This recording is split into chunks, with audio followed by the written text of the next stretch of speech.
You're watching America Trends. I'm Mary Burt-Godwin, and this music makes me say, what the tech is going on? What the tech? Brad Rambur's here. It makes Chloe's head do this. Yes, that's right. What the tech with Brad Rambur. It's our cybersecurity segment. Circuit card nowhere. That I look forward to every week. Got to get to the top of the roller coaster, I look forward to it, and then also have a wee bit anxiety because sometimes this topic. I need my fist bump. Yeah, fist bump. Actually, I think we have some really good topics today. I'm going to say. Yep. Yeah, not too anxiety-inducing. They're all like kind of positive. I feel like. Says you. Says yeah, until you get a hold of it, and then we're wow. So the first thing is that it's exciting day tomorrow. It's cybersecurity. No, what's it? Change your password day. Password change day. Password change day. What is this? This is a thing? So I'm gonna throw a wrench into gears. Is this your favorite day of the year, Brad? Yeah. Listen, after 30 years of kids stop telling me to change my password and getting me the Heisman from all my teammates, I find it funny that there's password change day on the calendar. Yeah. Well, so here's the thing that's interesting. If you have multi-factor authentication, there's like a day for everything there. There's like, password day, by the way. Key lime pie day and key lime pie is good stuff. It is, but I mean, Don't change your password and have key lime pie on the same day. It's not the same and all day. will be fine. Yeah. What's interesting is if you use multi-factor authentication and aren't getting the tokens through text, do you really need to change your password? Are we there now? Like that maybe you don't need to change it. Oh, we are. Yeah. So now you think this day should be removed from the history books? We can just call it Password Awareness Day. Password Awareness Day. Cybersecurity awareness. Because you can render your password obsolete with that cool dongle-y thing that you can now put on your iPhone. You just have to say the word dongle, don't you? Let's talk to... You just did. We're just good. Love that word. So this was an intervention, folks. I know. She's like, I'm not saying that word. So she just said it. I said it. I'm going to say it with a straight face, Straight dongle. Face. It's a very fun word to say. So can we talk about those for a second? Because I use the word dongle. Twice now. And in relation to there's the dongles. It's a perfect term for it, but it'll attach this to something else if it's a missing. Yeah. It's like a USB drive is sort of a dongle. Yes, Anyway, because I don't have a USB port on this, so I need a dongle to attach. Yes, right. Jason's cracking up. They de-dongulated your laptop a couple of models $1 to Jason for every time I say dongle today. So I want to talk about this because it says iPhone has powerful security features. Mm-hmm. One of them being a dongle. Yeah. One that you better not lose, it says. So I'm up to 6 times now. Okay. That's right. So what does that mean? I got to get a dongle for this? Well, so we security nerds, when you're trying to get into a device to get any work done, there are kind of 3 dimensions for getting in. Yeah. There's something you have. A dongle. See, I wanted to say that. Something your password. I'm still winning. Okay. Or something you are. Retinal scan, thumbprint. Yes. Okay. Right? Okay. So when it says security key, it is actually a physical. A physical doodad. So back in the day. Oh, now he's saying doodad. I say dongle. Doodads are different than dongles. Oh, they are? Yeah, sort of. Okay. One's a little more generic. Okay. But so back in the day, you'd have your corporate badge right on your leash so you could get in the door. Yes, and then there'd be another thing on there. Were you one that wore it around your neck with the leash? No. I never went through that. See, gentlemen my age, their viewers, would have that phone in a holster on the side. Yeah, with your beeper. And brown pants, and the collared mesh shirt. There you go. You remember those. There you go. Chloe can look those up on Wikipedia. Yeah, she doesn't know what those are. Exactly. Okay. And then you would have the RSA token on your badge. Yes. Remember the RSA token? No. It's got a gray and blue thing, and it had a little digital screen that looked like Coleco football. It's those little LCD kind of guys, and it would have 6 numbers in it. That's a dongle. And it would have the security code. It would generate a number. Well, these little guys you put on your phone are doing something pretty similar. So are they telling us to go out and get ourselves a security key attachment dongle that I'm not supposed to lose? Because how am I going to not lose? As your friend and your interventionist here. Yes. No dongles for you. Okay, thank you. Okay. Woo! Yeah. I'm just going to use my... You got to use MFA. I use MFA and the face recognition. Yes. Okay. I have an authenticator. I'm back up on the MFA stuff. Yes. Okay, so you don't think people need to... Because then you're just if you lose it, you're in trouble. It depends on a lot of scenarios. I have scenarios where we're running large enterprise environments, and I have to have 2 people who can get into the most critical systems, one in a backup. And so what I'll do is I'll give one the password, and I'll give the other the dongle.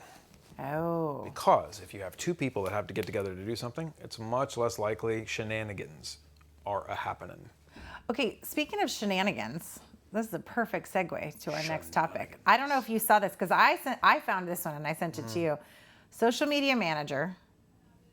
He's a young kid, 20-something, early 20s. He ran the social media account for a company called Summit Downtown Inc. in New Jersey. They're they're kind of like Visit San Diego. It's like the tourism company, right? Talking about where to go, what to eat. He gets fired. And Tell us. Nobody changes the password on the... No one locked him out. So they fired him while he still was logged in to all of the social media platforms. They didn't change the password in time. Yep. So he goes rogue and starts writing stuff on their thing. Summit and Jay fired me as their social media manager, but I'm still logged into their TikTok account, LMAO. So he goes off and starts dissing a bunch of the places, a bunch of the restaurants that they were not supposed to talk badly about. Starts slamming the company he was working for. I mean, look, that's not a good form for this guy, because now he's all over the news. Who's going to hire him, right? Yeah, is that your real name there? And is your likeness distinguishable enough that when you go to try to do the same job for somebody else, they're going to go, no, I'm sorry, too no. bad, cowboy. Yeah. We'll How about see. no? Yeah. Unless somebody... it's like some rogue company would want to hire some other company that, doesn't care. Yeah. I think he's pretty funny. Like that company the DOJ, or the organization the DOJ hacked to get all those encryption keys back to ransomware victims. Is that the hackers hacked? I'm weaving them through here. Whoa, I'm like, whoa, look at you go down the list. Jared's got that side gig in personal law enforcement, finding your phone with the Uber driver. So every now and again, I try to weave a little production credit in there for me. I like it. Transition in. Okay, well, so this is the #1 tip to entrepreneurs and business owners. Before you let someone go, what should they do, cybersecurity wise? Okay, so bigger organizations typically have been burned by this and got smart about it and put the following things in place.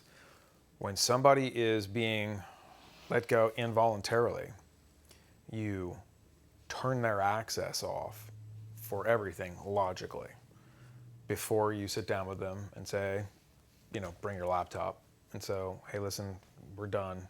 Here's your last paycheck. It's a California law thing. And I'll have your laptop. Thank you. It's mine. Yeah. My property, company property. So they should have turned off, changed the password to all social media accounts ahead of time. And there's the jokes, it's like movies. You see their thing doesn't access anymore. And they're like, I wonder if I'm getting fired. Sure enough, they're getting fired. Well, that has most certainly happened. So I know of a situation where a staffer decided they really wanted to live in another country because it was cheaper and not have to commute into the office. They lived in a border town. And then this person got sick and died. And their laptop's in another country. Oh. And it has company and customer information on it. So did they, because there is something where you can get it wiped remotely, right? But they didn't have that. Is that something, if you have remote employees, you need to look into whatever that is, technology that can set up their access remotely and wipe it remotely. Yeah? Yeah. What's that called? Remote wipe technology. See, now if I'd have said, if I'd have given you the same straight face and said a dongle, that would have been dongle technology. See, I got Jason to pop. I'm up to 10. And I can get Jared. I still have another couple minutes with you, so we're gonna get this up to. We're going double digits. Dongle digits. Dongle digits. Oh my goodness. 11. Okay, so we're gonna segue to TikTok. Because we were kind of talking about TikTok. Dallas schools remove access to TikTok. Yeah. So talk to me first, how are they doing it? And I think I know why, but let's talk about why. Okay, so how? If you run a network at the school or a company or whatnot, you have a little thing in place when the internet comes in on the wire that says, okay, here's all the traffic, here's who's talking to whom and how and where and when and why. Skipping all the technical mumbo pocus there for a second. You simply go, oh, this one? Yep, nope, thank you, drop it. So if you're on that network, you can't get to it. Okay. And I mean, they do that probably for things like Netflix and gaming sites, I would assume. Adult content. Adult content, absolutely. Yeah. So that kids can't access it at school. So they just add TikTok to the list. Gambling, adult content. Yeah. Violence. Violence. Oh. Yeah. I wish we could do that all over. Believe it or not, a lot of it's in place, you just don't know that it is. But TikTok is clearly an edge case because people think this is fine and fun and your 12-year-old daughter uses it. But. Right.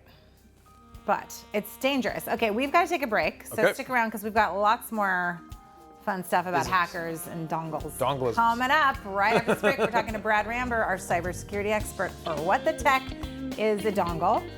That's what this segment's called. I'm up to 12. And stick around for more America Trends right after this. This is your music, Brad. Rock out for us. Jason, you want to dance on camera? Hey.